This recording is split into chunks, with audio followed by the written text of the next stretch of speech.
Hello there, welcome back. It's Sheepishly here once again, and today I have a very interesting farming strategy I would like to share with you guys. That's right, we're farming this thing called the Writhing Invitation. You may be asking yourself, what the hell is a Writhing Invitation? Well, this is actually one of the mini bosses you fight in your kind of like Eat of Worlds questline. So this is that tentacle boss that sends you down into the drain. You have to follow the direction of the currents to try to get out, and it poisons you, all that stuff. I think it's called the Infinite Hunger. I think, yeah, I think that's the name of the boss. It's a very weird farm because people normally don't farm this, but look here, I've got 100 writhing invitations I've bought. I'm gonna run through with you guys. Now these are actually quite expensive. I think I spent like 15 chaos for each of these. So I think I bought these for 10 to a divine, so it's like a 10 divine investment. Typically at this point of the league, these things go for about 5C each, so I'm not quite sure what's happening in this league. In fact, I was buying these. I wasn't too sure if I was gonna make money either. But we do make some money. You're gonna see at the end. I am recording my voice after the fact because I did lose my audio recording for this farm. Now let's go into a bit into why we're farming for these writhing invitations. They actually drop Eldritch Annulment, Eldritch Exalts, and Eldritch Chaos Orbs, and the same drop rate as if you were to farm Eater of Worlds or Searing Exarch. I think it's about between 5 to 10%, 5% if you run these things as normal or white invitations, but of course if you alchemy and corrupt them, you're gonna get closer to like a 10% drop rate. And Eldritch Annulment and Eldritch Chaos Orbs are very expensive on account of all the crafting everyone's been doing. I think they go for about half a divine each in bulk. So yeah, if there's about 10% drop chance um, for each of them, so that's 20% per run. You're expected to, kind of break even just from Eldritch Annulment and Eldritch Chaos Orbs. But on top of that, there's obviously a divination card that also drops from the Writhing Invitation. It's the Strangle Grasp card, which goes for 10 divine. And I think that's kind of like the jackpot drop for this farm. Okay, so what we're doing here is that we're going to try to roll these invitations so that they're at least 60% quantity. And the reason why it's 60%, well, there's no reason why it should be 60. I think 60 was just, from my testing, you get 50s quite a bit, but you can still get to, I think, 60% quant within like 3 or 4 rolls, so it's not something that's too onerous to do. And after we get these all to 60%, we're gonna vaal orb all of them. And the hopes of vaal orbing is to get them into 8 mods, because that's what we're really hoping for, something like 102%, 120% quantity. That's gonna really increase our chances of dropping the Eldritch currencies. I might just fast forward this bit, for you guys, and we'll see what we get after we finish rolling the entire tab. Um,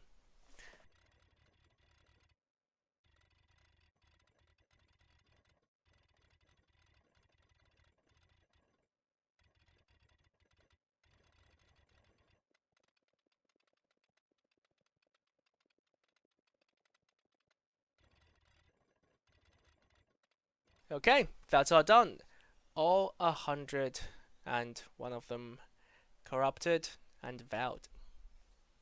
I think what I might do is that I might actually run 4 or 5 of them just to have a bit of clip to show you what it is like.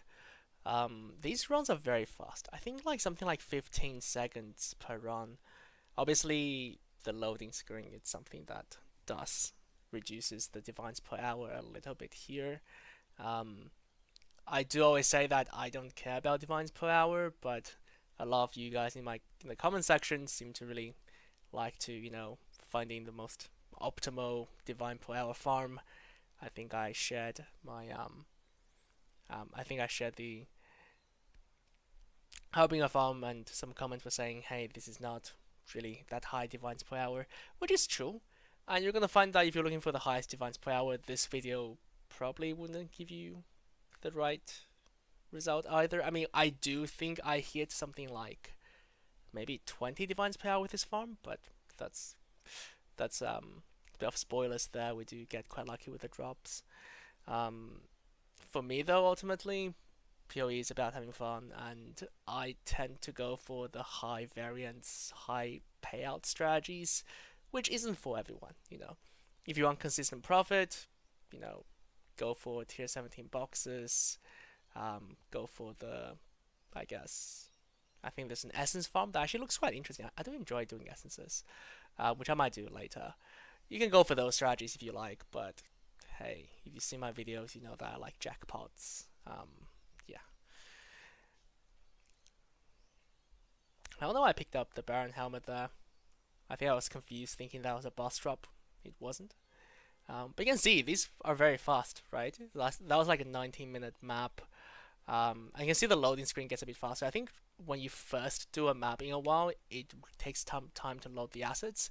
But now it's like 2 seconds load screen, and then, ooh, I stood in the wrong spot there. You can see the boss is dead within like, I was confused by the rare item that showed up on the loot filter. We do get the timing down to like something like 13, 14 seconds eventually. I was just warming up to the run, so I do take a little bit longer on the first few. I do apologize for that.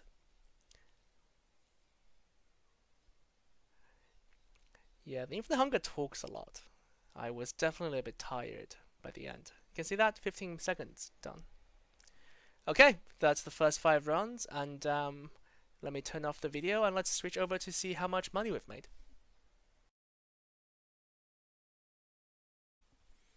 Hello, welcome back.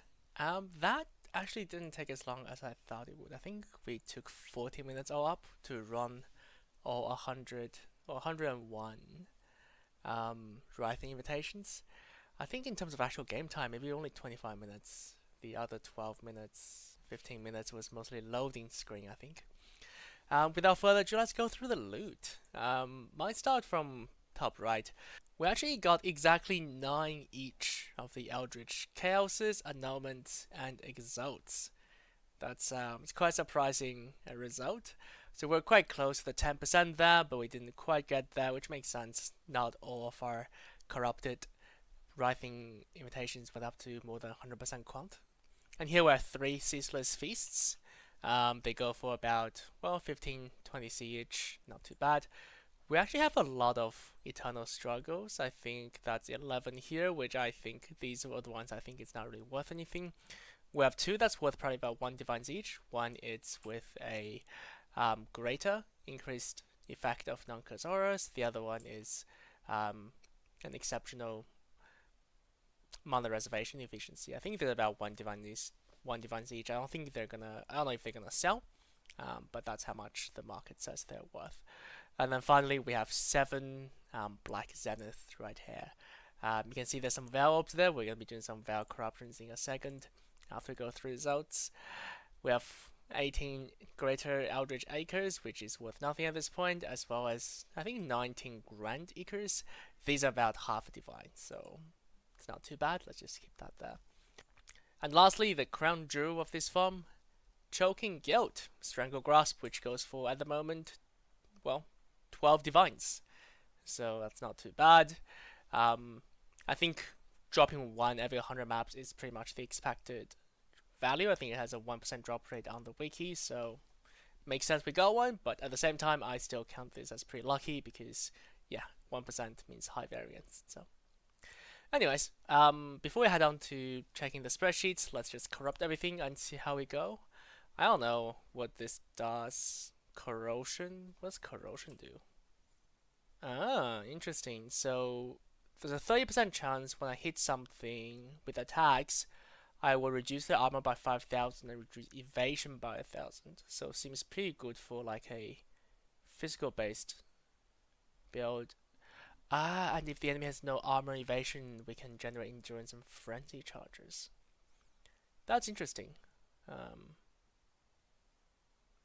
Could be some interesting Slayer builds, I guess, in terms of charge generation. But anyways, enough yapping. Let's corrupt them. Bam, nothing.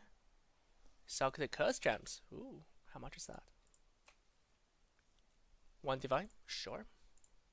And bricked. Okay. Let's move that over there. How about the Black Zenith then? I think these can be used for Winter Orb. I remember Winter Orb being a good pair of gloves for these. And the reason is because you can keep on channeling the Winter Orb to get around the 80% less skill effect duration. I don't know if that still works. Um, Maybe it doesn't. Not too sure. Maybe we can test it. Lily's right there. Winter Orb. I think this was there's a build that oh, did I buy the wrong thing? Yes, Winter Orb. Bam. I think there's a build from John Rowe about this, where I can just keep on channeling this. Yeah, and then go on cooldown until you release it. And then what you do is that you do, I think, cast one channel. Where are you? Cast while channeling this one, and then you do like a lightning orb. I guess nowadays you would actually do a frost blink of wintry thingy-magic, right? Because I can just channel and then I'll move. Yeah. And then we can use frost blink of wintry blast to move around to get rid of to get around the movement. Sorry, to get around the cast animation and the delay of the lightning warp. Hey, this might be fun.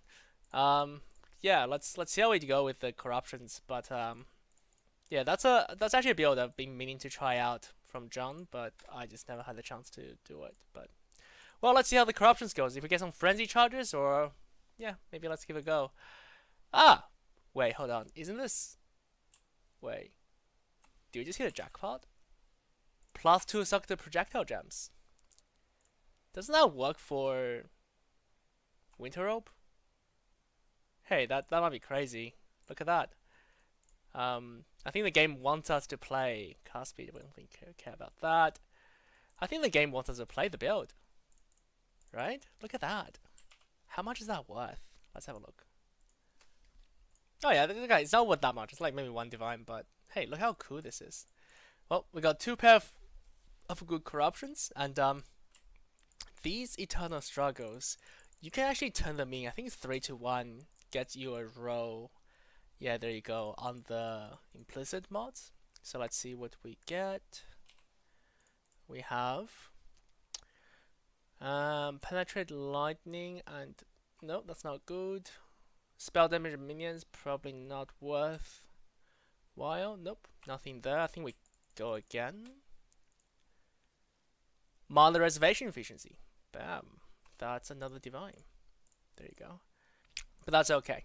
So we have 3 eternal struggles, which is probably worth 1 divine. We have 2 corruptions worth about 1 divines each.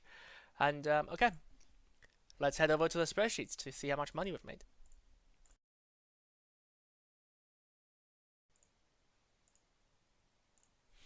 Okay, so jumping ahead to the spreadsheets, let's just take a quick look at our returns. I've split them out into how much I've actually made, which on the left hand side, as well as a more conservative estimate, just because I just know some of you guys will say, hey, why are you counting all these lucky corruptions? Why are you counting all these lucky eternal struggles?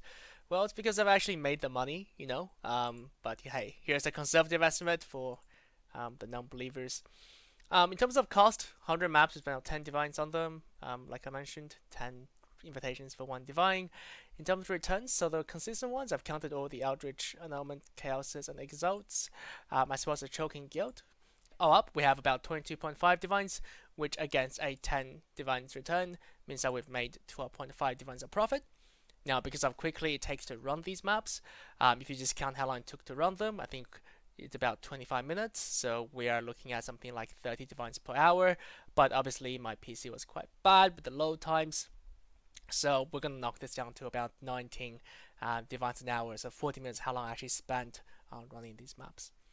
Now, if we count through all the gear drops, which is we have 1 aura effect, eternal struggle, and then 2 reservation. We did do a 3 to 1 recipe and got another one, so that's 3 divines, as well as 2 good corruptions on the gloves. That's about 1 divines each. So altogether we have 27.5 divines, which means that we actually hit something like 42 divines per hour, or 26 if you count loading times. But hey, who's keeping track of divines per hour at this point? I am just happy that I got myself a nice little black Zenith glove. Maybe I'll do some POB to see if we can, I don't know, conjure up a build maybe in the future. I have always wanted to play with it. It's just so cool that I got to corrupt into one. Um, I think this is perfect. I guess if you double corrupt it, to have like spell crit and then projectile gems, that's the best. But yeah, this is already pretty good, I think. One last thing before I forget, you can come over here to Rog to disenchant the boss drops that we failed on the corruptions.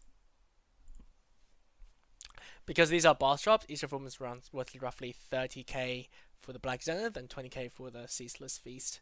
It's not much, but it's a nice little boost that gets you a bit closer to your 50-minute shipment. Well, that's it. Thanks for watching. Hopefully you enjoyed this series of me just bumming around and doing random farms. Um, I promise my next video will be on an actual good divines per hour farm. Not saying that we didn't get good returns for this one, but let's be honest, farming Writhing invitations is a bit of a meme. I am just doing this for fun. But I will test out an extra strategy for you guys, and you guys can have a better idea of what kind of farm is good in this end of league scenario. Before I forget, we made about 12,000 gold over the 100 invitations, so it's horrible for gold. If you want gold, don't do the farm. Well, that's it. Enough yapping. Thanks for watching. Please like and subscribe if you haven't already, and I will see you next time. Bye bye.